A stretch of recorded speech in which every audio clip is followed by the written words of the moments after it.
전능하신 아버지 하나님, 천지의 창조주를 믿습니다. 나는 그의 유일하신 아들 우리 주 예수 그리스도를 믿습니다. 그는 성령으로 잉태되어 동정녀 마리아에게서 나시고 본디오 빌라도에게 고난을 받아 십자가에 못 박혀 죽으시고 장사된 지 사흘 만에 죽은 자 가운데서 다시 살아나셨으며 하늘에 오르시어 전능하신 아버지 하나님 우편에 앉아 계시다가 거기로부터 살아있는 자와 죽은 자를 심판하러 오십니다. 나는 성령을 믿으며 거룩한 공교회와 성도의 교제와 죄를 용서받는 것과 몸의 부활과 영생을 믿습니다. 아멘. 교동문 53번 시편 121편입니다. 내가 산을 향하여 눈을 들리라. 나의 도움이 어디서 올까? 여호와께서 너를 실족하지 아니하게 하시며 너를 지키시는 이가 졸지 아니하시리로다.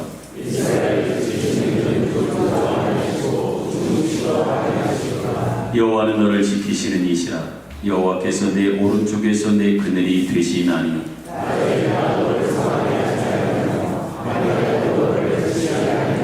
여호와께서 너를 지켜 모든 환난을 면케 하시며 또 내 영혼을 지키시리로다.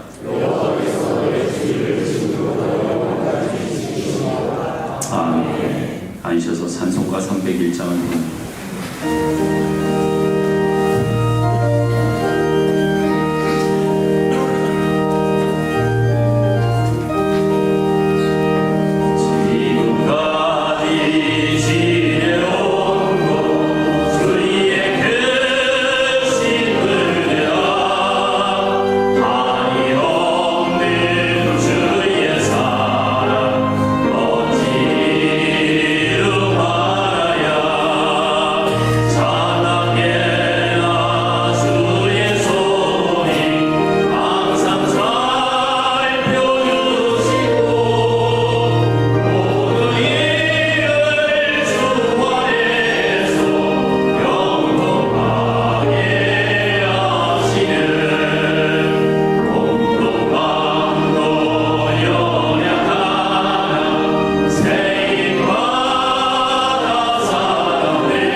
사랑 많으신 하나님 아버지, 올 한 해 동안 베풀어 주신 주님의 사랑과 은혜에 감사한 마음을 가지고 하나님 아버지께 영광을 드립니다.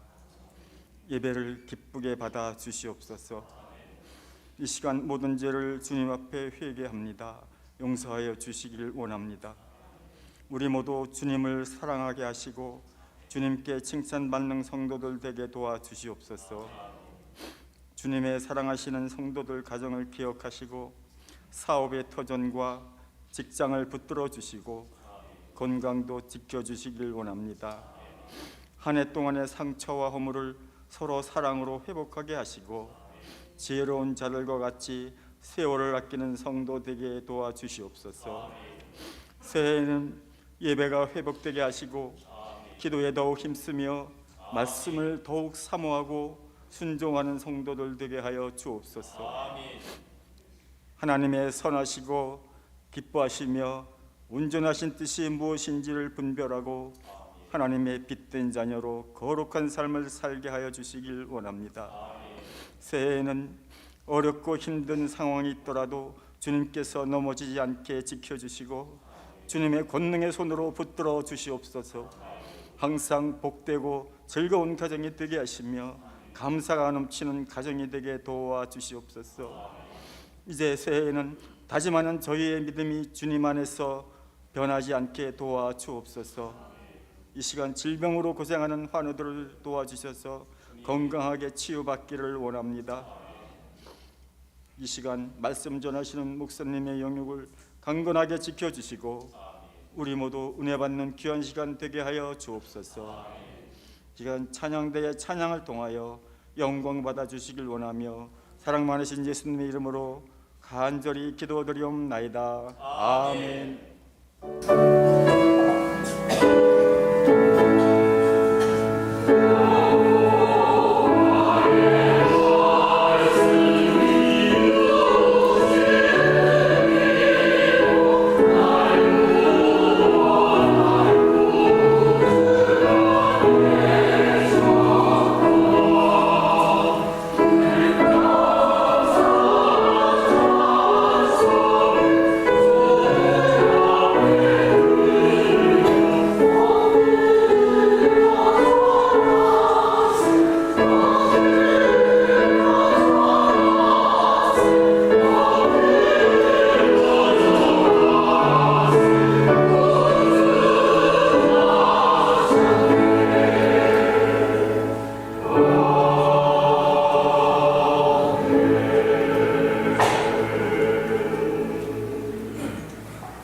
교회 소식을 전하여 드리겠습니다.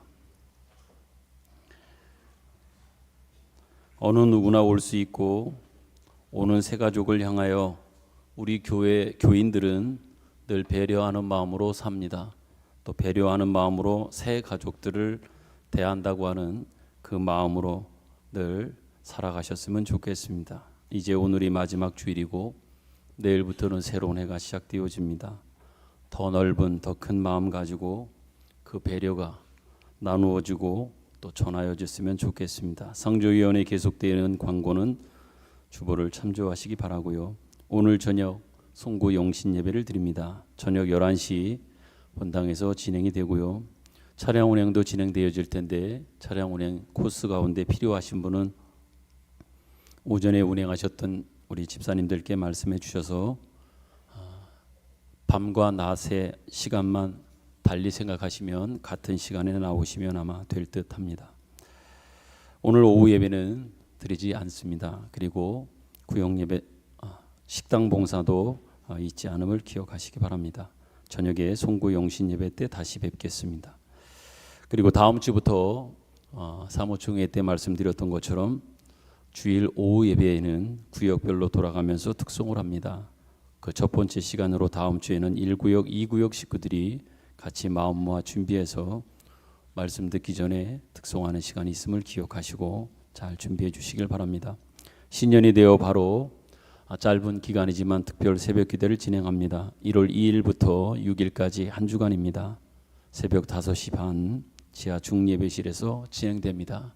꼭 참석해 주실 것을 부탁합니다. 더더욱 새해 표요 우리의 비전을 예배의 회복에 대해서 같이 기도하고 제가 당부를 드렸습니다. 제가 연말 당회할 때도 우리 당회원들께 부탁드렸습니다. 그리고 마음 모았습니다. 그리고 의기투합해서 잘해보겠다고 열심히 해보겠다고 당회원 먼저 결정을 했고 또 부탁을 드렸고 그렇게 마음을 모았습니다. 우리 성도 여러분들도 같이 기도하는 그 시간에 기도하는 것뿐만 아니라 예배의 모든 그 예배의 성실한 모습으로 함께하는 그러한 시간들이 되었으면 좋겠습니다. 교회의 변화의 시작은 누구로부터가 아니라 나로부터입니다. 내가 변하면 교회는 변합니다. 내 심령의 변화와 부흥은 교회의 부흥으로 이어집니다. 다른 데서 찾으려 하지 마십시오. 내가 먼저 하나님 앞에서 성실한 모습으로 서야 될 텐데 그 가운데 먼저 예배에 대한 성실함이 있었으면 좋겠습니다. 그러면 나머지는 다른 것들은 부차적으로 이어집니다. 회복됩니다. 또 나아집니다. 부흥됩니다.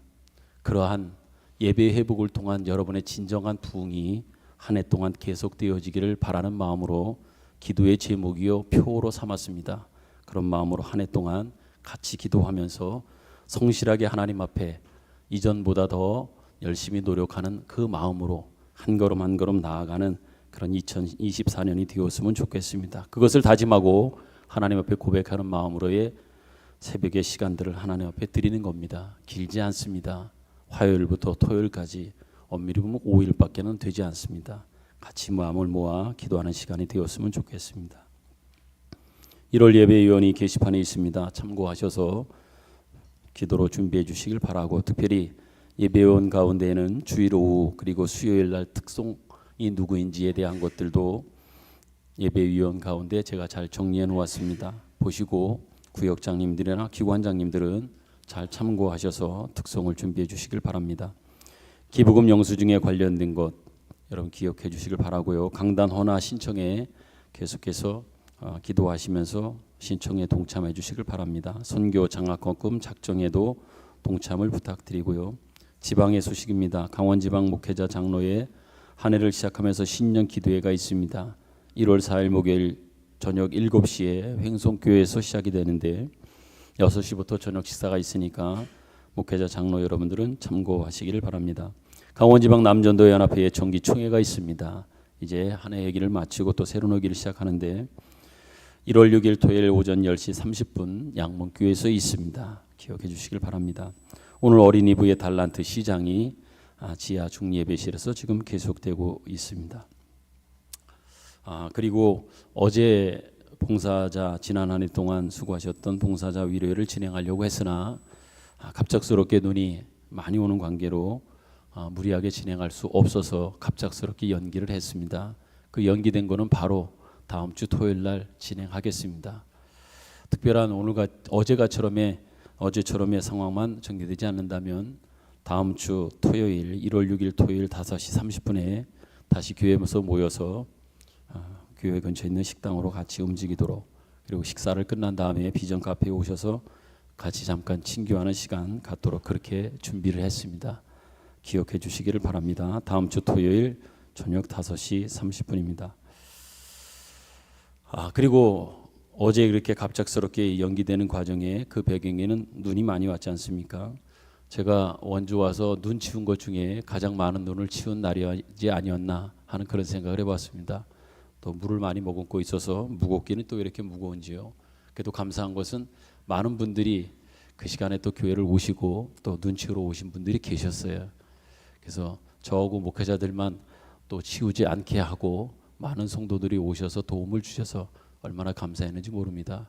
오늘 여러분들이 차 주차장이나 교회 주변을 보면 아마 깨끗이 정리되어 있을 텐데 이렇게 수고해 주시는 분, 섬기시는 분이 계셔서 우리가 편안하게 주차도 할 수 있고 또 교회에 왕래할 수 있다고 하는 것, 거저되는 것은 없습니다. 누군가의 아름다운 헌신의 손길들이 있다고 하는 것들을 기억했으면 좋겠습니다. 여러분 담임 목사 동정을 보시면 알겠지만 1월을 시작하면서 주보에 있는 것처럼 이렇게 아마 한 주간은 바쁜 날이 되어질 것 같습니다. 위에서 기도해 주시길 바라고요. 특별히 다음 주일날 오후 예배 때는 제가 원주중앙교회에 새해를 시작하면서 청지기의 헌신 예배가 있는데 정덕규 목사님 특별히 부탁을 하셔서 제가 계속 미루어 왔거든요. 전에도 부탁을 하셨는데 가급적이면 교회를 안 빌려고 하다가 이번엔 더 미룰 수 없어서 이번엔 제가 가기로 했습니다. 그렇게 하시고 한 주간의 모든 사역 잘 마칠 수 있도록 여러분 기도를 부탁을 드리겠습니다. 다음 주 주일 오후 예배는 한승인 부목사님께서 말씀을 전해 주시겠습니다. 그 외의 것들은 다 주보를 참조하시고요. 우리 같이 축복송 부르도록 하겠습니다.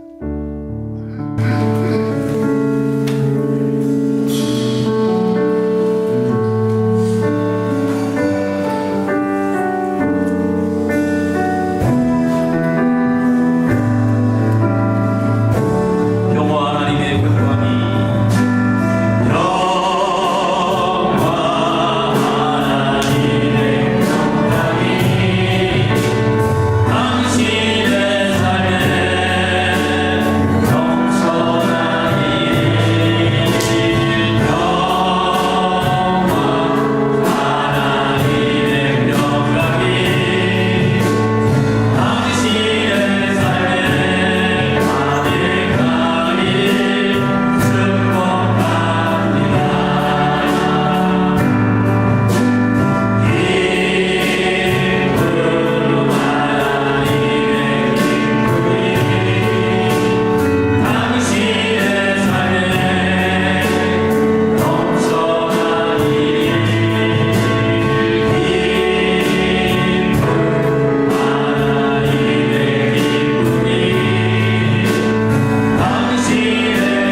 나와 예배하는 모든 성도 여러분 진심으로 환영하고 축복합니다. 오시는 길도 미끄러웠을 텐데 돌아가는 길도 아마 그럴 겁니다. 조심해서 잘 돌아가셨으면 좋겠습니다. 기도합니다. 하나님의 은혜가 360 허락해 주신 이 1년 동안 그 은혜로 살게 하셨습니다. 수많은 여러 일들 속에, 사건 속에, 부딪혀오는 여러 환경들 속에 우리의 연약함에만 내버려 두지 않고 하나님의 지극하신 사랑과 우리보다 더한 열정을 가지고 우리를 위해 일하셔서 우리를 이곳까지 인도해 주심을 믿고 감사를 드립니다. 감사하면서도 부끄럽고 죄송한 것밖에 없지만 그래도 다시 감히 고개를 들고 주님 앞에 나와 예배하며 하나님의 은혜를 기다리고 하나님의 은혜를 구합니다. 넓으신 하나님의 사랑을 알기에 또한 믿기에 의지하기에 다시금 주님 앞에 나왔습니다. 주님, 저희들을 불쌍히 여겨주시고 다시 나온 하나님 앞에 우리의 고백과 그 이유와 또 우리의 마음과 다짐은 어제보다는 그리고 지난 한 해보다는 더 잘해보겠다고 하는 그런 우리의 의지, 다짐, 하나님 앞에 고백 어린 마음을 가지고 오늘도 주님 앞에 나왔습니다. 하나님, 우리를 긍휼히 여기시고 또한 불쌍히 여겨 주옵소서.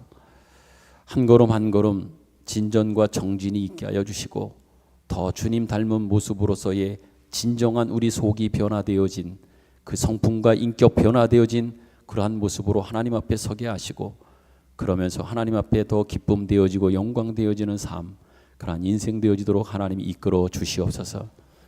정체되거나 후퇴하는 모습이 아니라 하루만큼씩이라도 잘하고 365일 366일 잘한 모습으로 한 해 한 해 지낼 때마다 그만큼 잘한 모습으로 주님 앞에 설 수 있도록 하나님 은혜 위에 은혜를 덧입혀 주옵소서.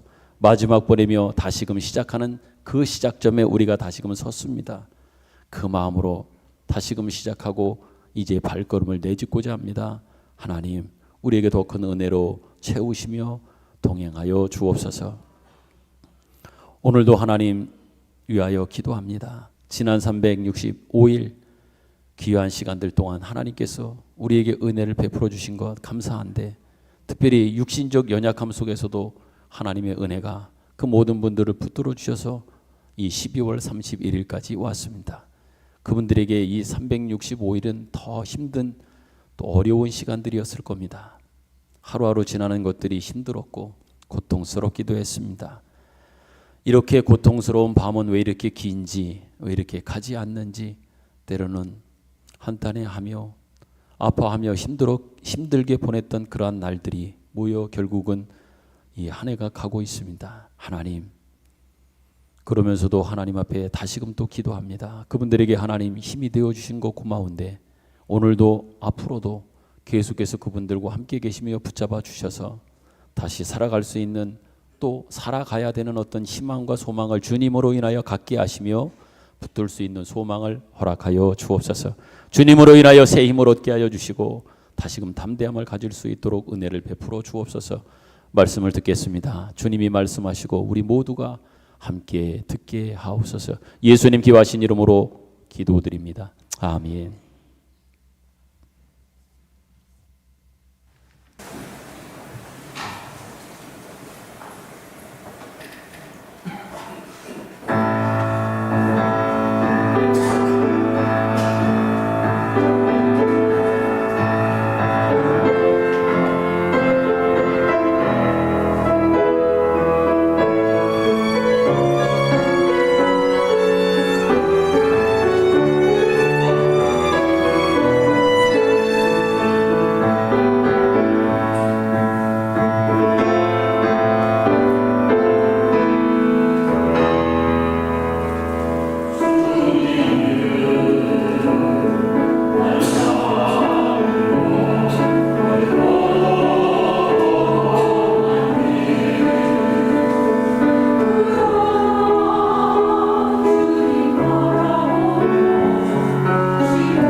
박수는 이제 다시 한번 치겠습니다. 지난 한 해 동안 여러분보다 이 앞에 앉아 있는 자리에 그 막중함, 엄중함이 있습니다.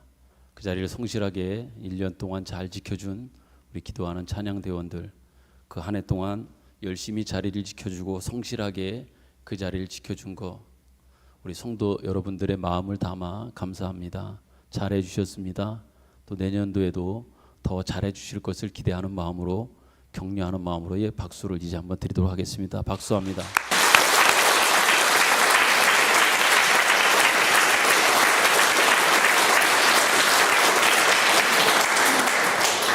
성경 말씀입니다. 마태복음 17장 22절 23절입니다. 두 절 말씀 오늘은 한 목소리로 같이 읽겠습니다. 마태복음 17장 22절 23절 시작. 갈릴리에 모일 때에 예수께서 제자들에게 이르시되 인자가 장차 사람들의 손에 넘겨져 죽음을 당하고 제3일에 살아나리라 하시니 제자들이 매우 근심하더라. 아멘. 오늘 말씀 가운데 특별히 인자가 장차 사람들의 손에 넘겨지고 그리고 끝내 죽임을 당하고 그렇지만 제3일에 살아나리라라고 하는 이런 말씀은 여기가 마태복음으로 볼 때의 두 번째 대목이라 볼 수 있습니다. 그 첫 번째 대목은 마태복음 16장에서 이미 하셨고 다시 여기 17장에 와서 자신의 죽음을 예고하고 계시는 말씀입니다. 그런데 이 죽음에 대한 예고 그리고 부활하신다고 하는 이 일은 예수님께서 이 땅에 오셔서 메시아로서의 직무를 수행하실 그때에 가지고 계셨던 계획을 수정해서 또한 하시는 일을 하다가 실패해서 십자가를 진 것이 아니라 처음부터 예수님께서는 십자가를 지러 오셨다고 하는 사실을 우리에게 확인시켜 주는 장면입니다. 또한 예수님께서는 분명하게 당신의 직무와 이 땅에 오신 목적을 알고 계셨다라고 하는 것을 우리로 하여금 확인시켜 주는 말씀이기도 합니다. 그렇다고 하면 이 일이 그렇게 중요한 이유가 뭔가, 왜 그렇게 중요한 일인가 라고 하는 문제는 우리가 정말 깊이 고민해 또 우리가 함께 씨름해 보아야 할 문제입니다. 그것은 유대인들에게 있어서 저들이 기다리는 메시아는 어떤 사람이었습니까? 정치적으로, 군사적으로, 사회적으로 막강한 강력한 힘을 가지고 이 땅에 오셔서 저들의 소원을, 저들의 기대를 만족시켜주는 해결사일 것이다 라고 하는 기대를 했었는데 실제적으로 하나님께서 보내신 메시아는 어땠습니까? 내용상으로는 분명히 맞습니다. 그렇지만 저들이 눈으로 볼 때에는 어떤 모습이었느냐? 힘없이 죽어간 실패자로 그들에게는 보여지고 인식되었던 겁니다. 그렇지만 실상은 우리는 분명히 압니다. 예수님께서 그렇게 오셔서 고난 받으시고 십자가에 죽으시고 그리고 다시 살아나는 이 일로 인하여 결국 우리는 죄와 사망에서 해결받게 되었고 우리를 묶었던 모든 사슬에서 끊임을 받게 되었고 우리가 졌던 모든 멍에들을 풀어 헤치셨던 이 일이 바로 예수님의 메시아의 그 사역을 통해서 해결받고 또 해결되었다고 하는 것을 우리는 분명히 잘 압니다. 그렇기 때문에 예수님께서 오셔서 하신 이 일이 그렇게 중요한 이유가 여기 있는 겁니다. 그러기에 이미 우리가 말씀을 살펴보면서 마태복음 16장에서도 말씀을 드렸지만 지금껏 예수님은 드러내서 이 일을 말씀하시지 않았습니다.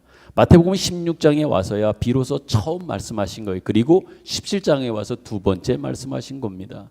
너무나 중요한 일이었고 또한 그 일을 반드시 해야 될 일이었지만 그것이 초기에 예수님의 사역 초기에 제자들이나 교회들에게 이야기한다고 할 때에 그들이 받아들이는 것도 이해하는 것도 어려웠을 것이고 힘들었을 겁니다. 더더욱 유대인들로서는 그러한 예수 그리스도의 그 모습을 더더욱 비아냥거리며 인정하지 않으려고 하는 모습들이 있었기에 어쩌면 기다리고 기다리시다가 이제 와서야 예수님께서는 당신의 사역이 무엇인지 왜 오셨는지에 대한 이 귀한 사역을 이렇게 말씀하고 있는 거예요. 왜? 그 안에 담겨져 있는 내용이 엄청나게 귀하고 소중한 것이었기 때문에 말씀드린 대로 그분의 고난, 십자가 사건 그리고 부활하는 이 놀라운 그 은혜가 그것으로 인하여 인류의 모든 구원이 허락되어졌고 죽었던 모든 생명들에 있어서 새로운 생명을 부여받게 되어지는 기회를 얻었기 때문에 이만큼 중요하다라고 말씀을 드립니다. 그럼에도 불구하고 안타까운 것은 뭡니까? 우리 예수 믿는 사람들조차도 세상의 영향을 받아 그 영향 아래 있다 보니까 표현이나 포장만 신앙이라고 하는 이름을 가지고 있지 실제적으로 그들이 살아가는 모습 속에서 심지어 하나님 앞에 구하고 요구하는 것들을 보면 야심찬, 야망에 찬 무엇인가 그 소원을 또 자기가 기대하는 것을 이루고 싶은 이런 것들에 가득 차 있는 것들임을 우리는 보게 됩니다. 하나님을 위하고 복음을 위해서라고 하는 적당한 핑계와 명분은 가지고 있음에도 불구하고 결국 하나님 앞에 구하고 요구하는 것은 뭡니까? 힘 주십시오. 지혜 주십시오. 영향력을 주십시오. 그래서 내가 한번 이 세상에 내가 주변에 있는 사람들에게 본때 있는 삶을 한번 살아 보여주고 싶습니다. 의도는 생각은 좋은 듯해 보입니다. 하나님 힘 주면 돈 주면 그것 가지고 하나님이 살아계시다라고 하는 것을 내가 본때 있게 한번 저들에게 보여주고 싶습니다. 그러니 나에게 힘 주십시오. 영향력 주십시오. 건강 주십시오. 라고 하는 이러한 이야기를 기도를 또 한단 말입니다. 그렇지만 여러분 이런 것들을 신앙이라고 생각하는 것은 여간한 거짓말이 아니라고 하는 것을 우리는 알아야 합니다. 다시 본문으로 돌아와서 그러므로 여러분 오늘 본문 말씀을 통해 여러분 앞에 제가 드리고자 하는 내용은 다른 것이 아닙니다. 예수님께서 그렇게 세상 사람들이 또한 유대인들이 볼 때에 정말 볼품없고 이건 아닌 것처럼 생각했지 않습니까? 구원자라면 메시아라면 그렇게 고난받을 이유가 없어요. 멸시받을 이유가 없어요. 저렇게 볼품없어 보일 수가 없다라고 이야기했던 것처럼 그렇지만 예수님 안에는 예수님의 사역 안에는 진정한 생명과 구원을 이루어내시는 일들이 십자가와 부활을 통해서 가능하게 하셨던 것처럼 더 나아가서 오늘 제가 여러분들께 드리고자 하는 메시지의 핵심은 바로 그겁니다. 여러분과 저의 인생이 별 볼 일 없는 것처럼 보여지고 또 그런 존재처럼 그런 인생처럼 보일 수 있습니다. 또 그런 인생을 살 수도 있을 겁니다. 그러나 그렇게 산다고 할지라도 그것이 얼마나 굉장한 인생인가라고 하는 이 부분을 여러분들께 말씀드리려고 합니다. 예수님이 그러했던 것처럼 우리도 예수님처럼 그 길을 걸어간다고 하면 사람들이 볼 때는 세상에 볼 때는 그럴 거 아닙니까? 예수님에게도 그렇게 이야기하고 예수님을 조롱했던 것처럼 저 사람이 진짜 예수라면 저 사람이 진짜 메시아 구원자라면 십자가에서 내려와 보아라. 죽음 가운데서 그 죽음을 면해 보아라. 라고 하는 끊임없는 도전 속에서 예수님은 끝내 그 도전에 당신은 하실 수 있음에도 불구하고 그러한 일로 세상 앞에 증거하지 않으시고 끝까지 하나님께서 그에게 부탁하시며 그를 통해서 이루시려고 하는 그 모든 일들을 순종함으로 걸어가셨습니다. 그러니 세상 사람들은 더더욱 유대인들은 그러한 예수를 인정하지 않는 거 아닙니까? 지금까지도 여러분들도 아시는 것처럼 유대인들은 이스라엘에는 정통 유대인들은 말입니다. 예수를 아직도 인정하지 않고 있습니다. 아시는 것처럼 지금 이스라엘은 전쟁 때문에도 그러하지만 예수님 태어나셨던 곳이라고 하는 베들레헴 그 기념 교회가 있습니다. 거기에 올해 그 매스컴을 통해서 제가 보니까 성탄불이 성탄에 대한 어떤 축하의 이런 모습들이 전혀 없는 흑암 속에 쌓여져 있는 예수의 태어난 곳이라고 하는 그런 배경 속에서 매스컴에서 소개되는 것을 보았습니다. 성탄이 되었음에도 불구하고 그곳에 어떤 성탄의 그 기쁨과 즐거움과 감사를 나타내고 증거하는 어떤 불빛도 없다라고 하는 실제적으로 유대인들은 12월 25일 우리가 그렇게 태어났다라고 하는 그날 자체가 그들에게는 아예 없지 않습니까? 예수가 구원자가 아닌데 예수는 아직 오지 않았는데 어찌 태어날 수 있으며 태어났다고 하는 그 기쁨을 그들이 나눌 수 있고 누릴 수 있겠는가라고 하는 차원에서 말씀을 드리는 거예요. 아직도 그들은 안 왔어요. 그들은 무시한단 말이에요. 온 예수라면 그렇게 자기들을 취급하거나 자기들을 그렇게 다루지 않을 거라고 생각을 했던 겁니다. 선민의식 속에 선민인 자기들에 대하여 예수가 메시아가 구원자가 결코 그럴 수 없다. 그렇게 대우할 수 없다고 인정하지 않는 것 아니냐 말입니다. 마찬가지입니다, 여러분. 그러나 그들이 그렇게 인정하지 않아도 예수는 예수이며 예수는 구원자로 이 땅에 오셨음을 여러분 믿으십니까? 오셨습니다. 아멘입니다. 근데 그 예수가 오신 모습 속에서, 그 삶 속에서 어떤 모습으로 구원자로 메시아로 오셨으며 어떤 삶을 통해서 그가 구원자이고 메시아인 것을 증거했는가라고 하는 것들을 놓치지 않았으면 좋겠습니다. 계속 살펴가는 중에 마태복음 17장 22절까지와 오늘 마지막 주의 일에 여러분과 살피고 있지만 한 해를 마지막 보내는 이 시간 더더욱 한번 오늘 말씀이 여러분들에게 깊은 마음에 새겨지는 그런 말씀이 되었으면 좋겠습니다. 보잘것없고 인정해주지 않는 것 같은 그 인생, 그렇지만 그 안에는 엄청난 것, 귀한 것이 담겨져 있다. 예수 구원자의 모습에서도 확인하는 것처럼 바로 이 말씀을 저는 여러분께 드리려고 하는 겁니다. 성경 한 구절 한번 보도록 하지요. 마태복음 16장입니다. 21절부터 23절 같이 한 목소리를 읽겠습니다. 21절부터 23절 시작. 이때로부터 예수 그리스도께서 자기가 예루살렘에 올라가 장로들과 대제사장들과 서기관들에게 많은 고난을 받고 죽임을 당하고 제3일에 살아나야 할 것을 제자들에게 비로소 나타내시니 베드로가 예수를 붙들고 항변하여 이르되 주여 그리 마옵소서 이 일이 결코 죽기에 미치지 아니하리이다. 예수께서 돌이키시며 베드로에게 이르시되 사탄아 내 뒤로 물러가라. 너는 나를 넘어지게 하는 자로다. 내가 하나님의 일을 생각하지 아니하고 도리어 사람의 일을 생각하는도다 하시고. 아멘. 여러분 이 말씀을 보십시오. 하나님의 일과 사람의 일, 하나님의 생각과 사람의 생각의 차이가 극단적으로 대조되고 있는 것을 볼 수 있습니다. 하나님의 일과 사람의 일, 하나님의 생각과 사람의 생각, 이 극단은 결국은 어디까지 갑니까? 베드로가 요 바로 앞에 주는 그리스도시요 살아계신 하나님의 아들이십니다. 이 고백에서 얼마나 칭찬을 받았습니까? 그런 그가 한순간에 얼마 지나지 않아서 바로 어떤 사람이 됩니까? 사탄아 물러가라.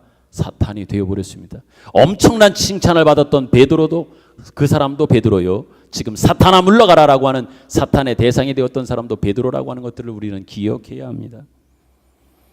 베드로의 여기서 충성심은 무엇으로 나오고 증거되고 있는지를 보십시오. 베드로는 나름대로 주님을 향하여 충성과 열심을 다한 모습으로 예수님이 앞으로 직면하게 될 고난 또 죽음, 이것을 이야기하실 때에 인간적인 베드로의 충성심, 열심은 뭐였습니까? 주님 그럴 수 없습니다. 내가 막겠습니다. 만약에 주님께서 그러한 일을 겪는다면, 그러한 일이 있을 것이라고 하면 내가 막겠습니다. 내가 어떻게든 막아보겠습니다 라고 이야기를 한단 말입니다. 예수 그리스도의 세상적 승리를 기원하는 이러한 모습으로의 열심과 충성을 볼 수 있단 말이에요. 그렇지만 예수님께서 가지신 하나님께 받은 바 직무 사명은 무엇이었습니까? 그 길을 피하는 것이나 그렇게 예수님을 해하거나 또 고초를 당하게 하거나 죽이려고 하는 이것에서 막는 것이 아니라, 피하여 가는 것이 아니라, 도망가는 것이 아니라 십자가에 죽는 것이 예수님께서 하나님 아버지로부터 받은 바, 부여받은 사명이요 책임이었단 말입니다. 이러한 예수님의 죽음은 우리 모든 인류가 죄로부터 해방되었고 하나님의 심판을 면하게 되었고 하나님의 사람으로 받는 모든 복들을 우리는 다 물려받는 그러한 어떤 시발점, 그 시작이 바로 예수님의 고난, 십자가 그리고 부활을 통해서 받게 된 것 아니냐 말입니다. 이것보다 그런 차원에서 보면 훌륭한 일이, 멋진 일이 어디 있겠는가. 그러나 세상은 어떻습니까? 이러한 주님과 같은 모습에 그 삶에 박수를 보내지 않습니다. 이게 세상입니다. 세상은 거짓되고 제약되고 살벌한 것에 오히려 박수를 칩니다. 세상의 승리는 한번 생각해 보십시오. 세상에서의 승리는 박수 받고 박수 보내는 사람들을 보면 일반적으로 어떤 사람의 불행 위에 건설되어지는 모습을 봅니다. 다른 사람의 불행이 결국은 나의 행복되어지는, 이것이 일반적 세상적 논리 아닙니까? 그러니까 어떻게든 짓밟고 올라가야 되고 그 사람 위에 있어야 되고 그 사람보다 나아야 되고 결코 질 수 없으며 그 자존심이 허락하지 않는 어떤, 그것은 허락할 수 없는 이 모습 속에서 세상은 지금 운행되어져 가고, 세상의 모습이 그렇지 않습니까? 그렇지만 그런 모습을 여러분들이 너무 잘 아시는 것이 매스컴을 통해서 한번 보십시오. 조그마한 나의 자존심을 긁었다고 그것이 빌미가 되어 상대방을 심지어 목숨까지 해하는 일들이 있는 것을 우리는 우리 매스컴을 통해서 아주 비일비재하게 듣고 보고 있습니다. 차량을 운행하고 가다가 내 앞에 끼일 수도 있습니다. 나도 끼일 수도 있잖아요. 근데 내 앞에 갑자기 들어와서 끼었다고, 나를 추월했다고, 그것이 빌미가 되어 쫓아가서 보복 운전을 하게 되고 크락션을 울려게 되게 되고 심지어 차를 세워놓고 싸우면서 그 싸움이 심지어 목숨을 잃어가는 결과까지 낳은 그 모습들도 우리는 너무나 많이 보고 있단 말이에요. 네가 누군데, 네가 어떤 사람에게 나의 자존심을, 내 생각을, 내 마음을 그렇게 가름하고 올 수 있고 나를 불편하게 할 수 있는가라고 하는 그 생각밖에 없는 거 아닙니까?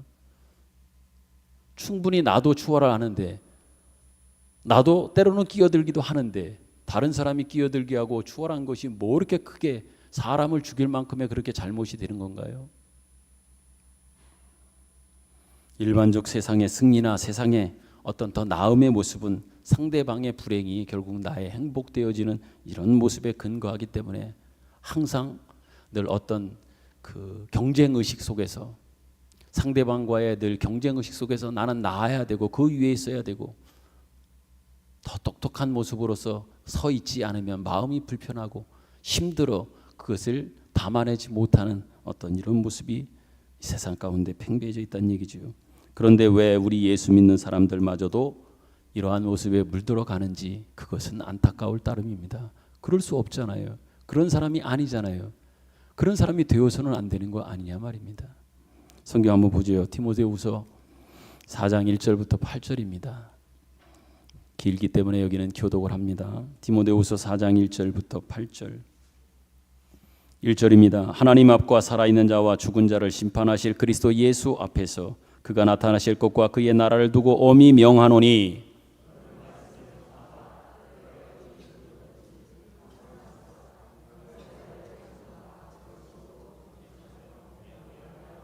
때가 이르리니 사람이 바른 교훈을 받지 아니하며 귀가 가려워서 자기의 사욕을 따를 스승을 많이 두고, 그러나 너는 모든 일에 신중하여 고난을 받으며 전도자의 일을 하며 내 직무를 다하라.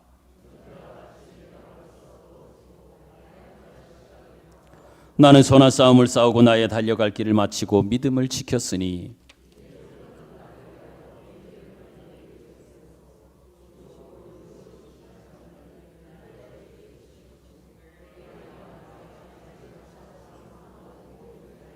아멘. 여러분, 우리는 이 말씀을 읽을 때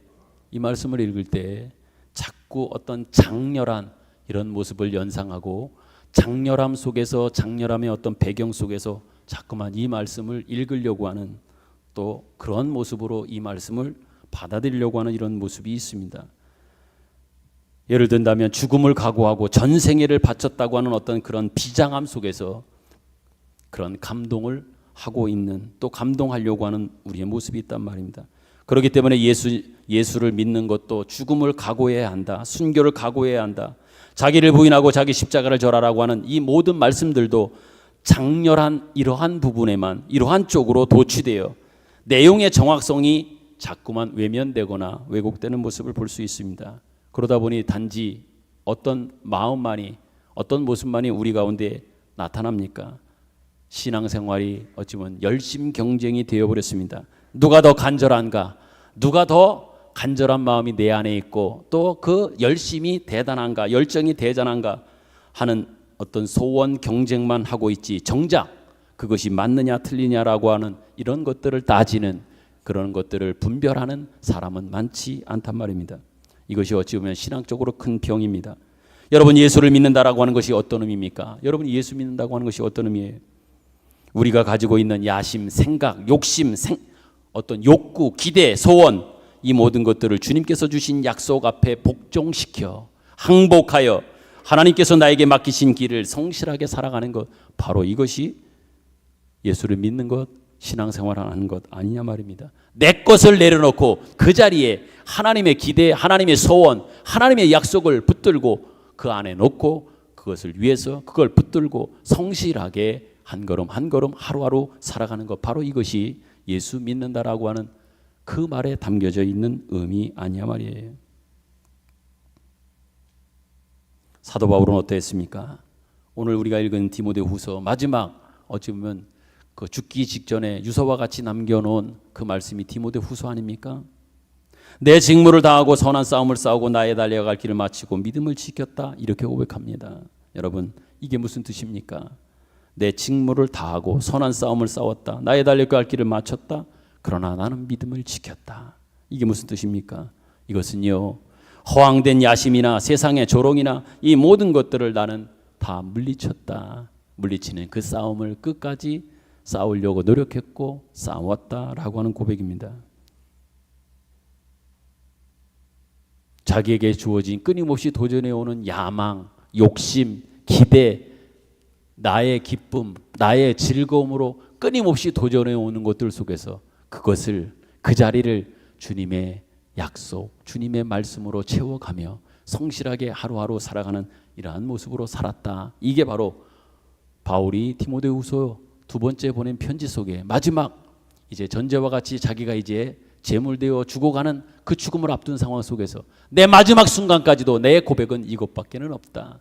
끝까지 나는 그 약속을 지키려고, 내 욕심보다는 하나님의 약속 위에 서서 그 약속을 지켜가려고 이 마지막 순간까지 나는 끊임없이 애를 썼다. 끊임없이 도전해오는 그런 유혹에도 그 욕심을 부리지 않고 드러내지 않으며 약속 위에 서서 약속을 지키려고 애썼다라고 하는 그런 뜻입니다. 그렇기 때문에 하나님께서 이 땅 가운데서 일하시는 모습도 우리는 잘 보셔야 됩니다. 어떤 사람을 통해서 하나님은 일하십니까?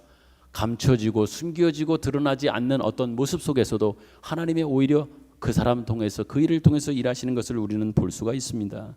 그런데 세상은 어떻습니까? 위대한 사람, 훌륭한 사람, 드러난 사람, 자랑하는 사람 자꾸 들춰내고 나타내서 이렇게 일하고 또 일하는 모습으로 세상은 증거되고 나타나고 있습니다. 그런데 하나님은 어떻게 합니까? 어찌 보면 자꾸만 감추어내시고 드러나지 않는 모습 속에서 일하는 모습을 볼 수 있습니다.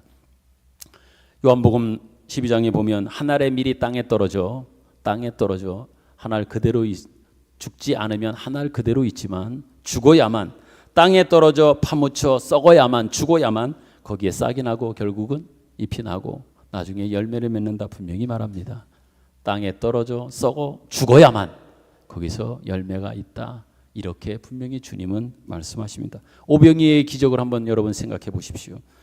5,000명을 먹이고 12바구리 12광주리를 남긴 그 기적이 어떻게 시작되었습니까? 누가 가져왔습니까?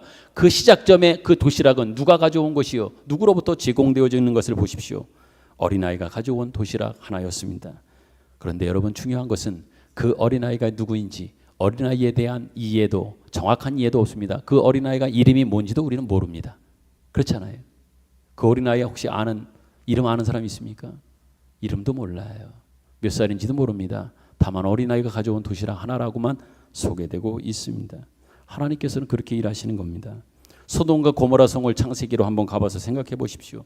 그때 마지막 아브라함이 그 천사와 딜을 하면서, 거래를 하면서 마지막 남겨진 사람의 수가 몇 명이었습니까? 50명부터 시작해서 10명이 되었지 않습니까? 의인 10명이 있느냐 없느냐로 그 성이 은혜를 입느냐 심판을 받느냐가 결정되었던 겁니다. 그러므로 여러분이 중요하다는 얘기예요. 그 10사람의 이름은 소개되지 않습니다. 10사람이 누구인지도 말하고 있지 않습니다. 다만 10사람입니다. 그런 차원에서 여러분이 바로 그 10사람이란 얘기예요. 드러나지 않고 소개되지 않는, 이름도 몰라요. 성도 몰라요. 그런데 10사람만 있으면 내가 그 성을 멸하지 않겠다. 하나님의 은혜를 힘입게 하겠다고 말씀하셨어요. 그런 차원에서 제가 여러분들께 도전드리는 것은, 또한 여러분들께 희망을 드리는 것은 여러분 한 사람이 얼마나 중요하다라고 하는 그 부분입니다. 하나님의 사람이라고 하는 존재 하나, 그가 살아가는 인생 하나가 얼마나 소중한지를 좀 아셨으면 좋겠습니다. 그러기에 디모데후서 4장에서는 사도 바울이 하는 이야기는요, 결국은 다른 게 아니에요. 정리하고 요약하면 그겁니다. 나는 시키는 일을 했다.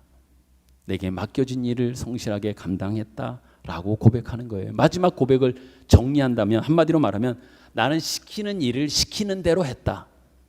내가 맡겨진 그 일을 도망가지 않고 그 자리에서 성실하게 잘 감당했다. 이게 마지막 죽기 전에 사도 바울이 했다고 하면 고백의 핵심적 내용입니다.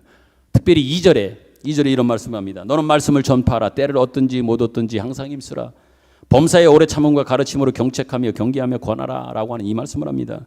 그런데 여기서 여러분 특별히 여러분 유념해 보아야 될 게 있어요. 말씀을 전파하라. 때를 얻든지 못 얻든지, 이 말을 우리는 자꾸만 어디 갔다가만 적용하려고 그러느냐, 전도하려고 하는데, 전도지를 들고 나가서 뭐 우리가 해야 되는 어떤 이러한 어떤 행위적, 또한 그러한 우리의 종교적 일의 행위의 명분으로만 거기에 자꾸만 적용시키려고 하지만, 실제적으로 여기에 말씀을 전파하라고 하는 것, 때를 얻든지 못 얻든지라고 하는 것은 말씀드린 대로 단순하게 전도지 들고 나가서 돌리라는 얘기가 아니라, 하나님께서 세워놓으신 자리, 하나님께서 맡겨주신 자리, 하나님께서 허락하신 내게 맡겨준 모든 그 책임, 사명, 직분, 그 자리에서 여러분은 딴 사람으로, 하나님의 사람으로 살아다오라고 부탁하는 겁니다. 그런 차원에서 보면 그 맡겨진 일은, 내가 해야 될 일은 뭐예요? 책임이면서 한편으로는 뭐예요? 영광입니다. 하나님이 여러분들을, 저를 사랑하셔서 그 자리, 그 일을 맡겨주신 거란 말이에요. 그러니까 그 자리에서 하나님의 사람으로 내게 맡겨준 그 일을, 그분의 뜻을 계속해서 듣고 또 알고 묻고 깨달아 거기에 최선을 다해 성실한 모습으로 살아가라. 이게 주님께서 부탁하시는. 바울은 그런 차원에서 고린도 후서에 보면 여러 자랑을 하지 않습니까? 그게 인간적 자기 자랑이 아니에요. 어찌 보면 자랑이라 할 수 없는 것을 자랑해요. 그래서 마지막에 약할 때 오히려 하나님은 강함 되신다라고 하는 이야기로 끝내면서 그 앞에 많은 자랑을 하는데요, 그 자랑의 핵심은 여러분 뭔지 압니까? 다른 게 아닙니다. 자기는 자기에게 주어진 인생의 그 길을 도망가지 않았다, 피하지 않았다. 성실하게 하나님의 약속을 바라보면서 의지하면서 계속 그 길을 가다 보니 외면하거나 피하지 않았기 때문에 돌 맞은 거예요. 옥에 갇힌 거예요. 매 맞은 거예요. 태장을 3번이나 맞고 40에 한한 감한 매를 5번이나 맞았다고 그랬어요. 왜 맞았습니까? 왜 태장을 맞았습니까? 왜 옥에 갇혔습니까? 피하지 않았기 때문에 그런 거예요. 자기에게 주어진 인생의 길을 피했으면, 도망갔으면, 외면했으면 매맞지 않습니다. 매맞지 않을 수 있는 기회는 얼마든지 있었어요. 근데 매맞았어요. 옥에 갇혔어요. 왜 그랬어요? 성실하게 그 자리를 지킨 거예요. 하나님의 약속을 붙들고 바라보면서. 그러다 보니까 매맞을 수밖에 없었던 것이지요. 결국 뭐예요? 다르게 살아라. 다른 종족이다. 다른 씨앗이다. 너는 다른 피가 네 안에는 흐르고 있다. 이걸 말씀하는 거예요. 여러분이 힘을 가져야만 되는 것이 아니라 하나님께서 세워놓으신 그 자리, 그 직분, 그 책임을 딴 사람으로서 감당하며 살아가는 거란 말입니다. 여러분이 서 있는 그 자리에서 하나님이 함께 계시고, 여러분이 걷는 그 인생은 하나님의 인도하심으로 걷는 인생이 되라고 하는 것을 꼭 기억했으면 좋겠습니다. 로마서 6장 1절부터 4절입니다. 한번 보십시오. 시간 관계상 제가 읽어드릴게요. 한번 들어보십시오. 로마서 6장 1절부터 4절. 그런즉 우리가 무슨 말하리요? 은혜를 더하게 하려고 죄에 거하겠느냐? 그럴 수 없다. 죄에 대하여 죽은 우리가 어찌 그 가운데 서겠느냐? 무릇 그리스도 예수와 합하여 세례를 받은 우리는 그의 죽으심과 합하여 세례를 받은 줄을 알지 못하느냐? 그러므로 우리가 그의 죽으심과 합하여 세례를 받음으로 그와 함께 장사되었나니, 이는 아버지의 영광으로 말미암아 그리스도를 죽은 자 가운데서 살리심과 같이 우리로 또한 새 생명 가운데서 행하게 하려 함이라. 아멘. 특별히 4절에 있는 말씀을 보십시오. 새 생명 가운데 행하게 하려라. 이렇게 말씀하십니다. 새 생명 가운데 행하게 하려고 우리를 구원하셨다고 분명히 말씀합니다. 그러기에 우리는 새 생명 안에 있습니다. 여기 써 있는 것처럼 보라, 내가 새 일을 행하리니 이제 나타낼 것이라. 이전 것을 기억하지 말라. 옛날 일을 생각하지 말라. 옛사람이 아닙니다. 옛것에 젖어 있는 그런 우리들이 아니란 말이에요. 우리는 새 사람입니다. 보라, 이전 것은 지나갔고요. 우리는 새 사람이 되었고 새 사람 안에 있는 새로운 생명이 있다. 그러니 그 생명으로 살아라. 그 생명을 증거하라. 그 생명으로 생명 있음을, 생명의 다름을, 생명의 다른 존재인 것들을 증거하라. 이렇게 말씀하는 거예요. 로마서 6장 4절에 분명히 말씀하잖아요. 새 생명 가운데 행하게 하려고, 새 생명 가운데 행하게 하려고. 다른 씨앗, 다른 종자, 다른 생명이 우리에게 있단 말이에요. 다른 피가 우리에게 있고 그 피 안에 예수의 DNA가 우리에게 있단 말이에요. 그 생명으로 너희들은 살아라. 우리가 무엇을 하느냐가 아닙니다.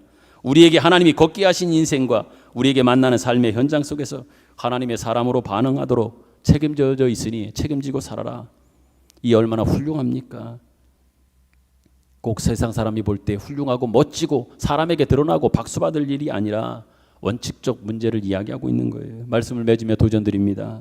여러분, 자신이 예수를 믿는다라고 하는 그 이름으로 불리는 것이 얼마나 큰 책임이 있는 것인지, 특권이 있는 것인지, 어떤 존재인지, 어떤 원칙이 그 안에 담겨 있는지, 그 안에 담겨 있는 내용은 뭔지, 어떤 목표가 있는지, 여러분, 이것이 세상과 어떻게 다른지를 아셨으면 좋겠습니다.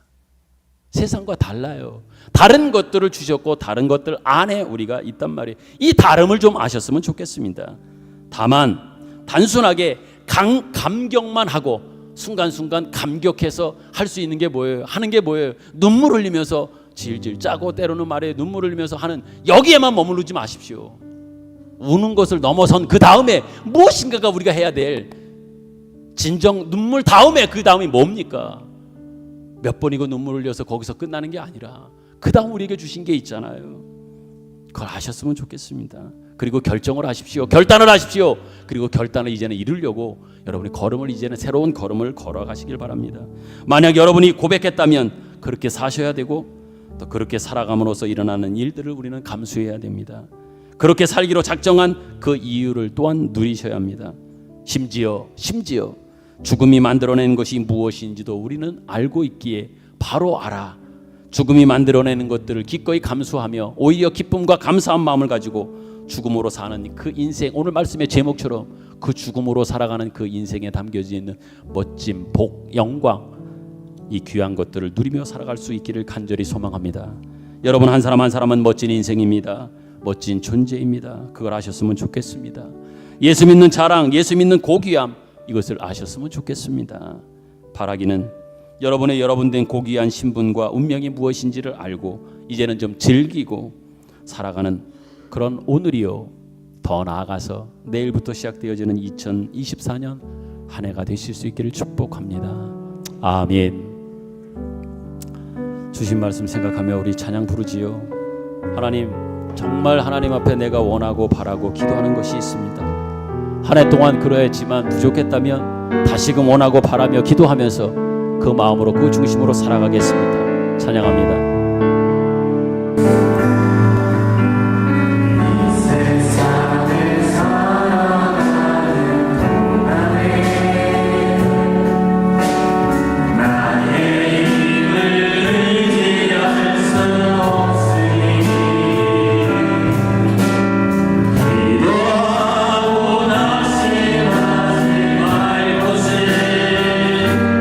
주께서 소망이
지난 한 해 동안 하나님께서 우리를 하나님의 자녀로 삼아주시고 자녀로 사는 예들 가운데 시시때때로 동행하시며 때를 따라 돕는 은혜로 여기까지 인도해 주신 것 참 감사합니다.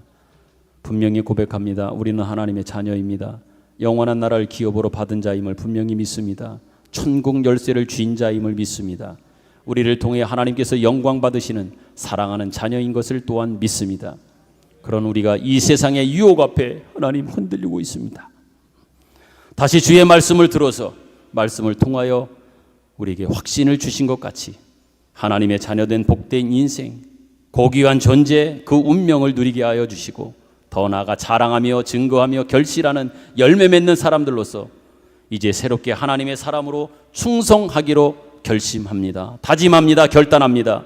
오늘 주신 말씀으로 우리의 심령을 붙들어 매 주옵시고 오늘 이후로 주님 앞에 서는 그날까지 하나님의 사람으로 하나님 베푸시는 기적과 하나님의 은혜와 하나님의 영광을 드러내는 삶을 살고 마지막 순간 주님 앞에 설 수 있는 우리 모두가 되게 하여 주옵소서. 귀한 예물을 주님 앞에 봉헌합니다. 하나님 받아 주옵소서. 이제는 우리 구주 예수 그리스도의 은혜와 하나님 아버지의 극진하신 사랑하심과 성령님의 감화와 감동 교통하심의 은혜가 오늘도 말씀 듣고 돌아가는 우리 모든 성도들과 가정과 그 생업들 위에 이 땅 가운데 영원토록 함께 계시기를 축원하옵나이다. 아멘.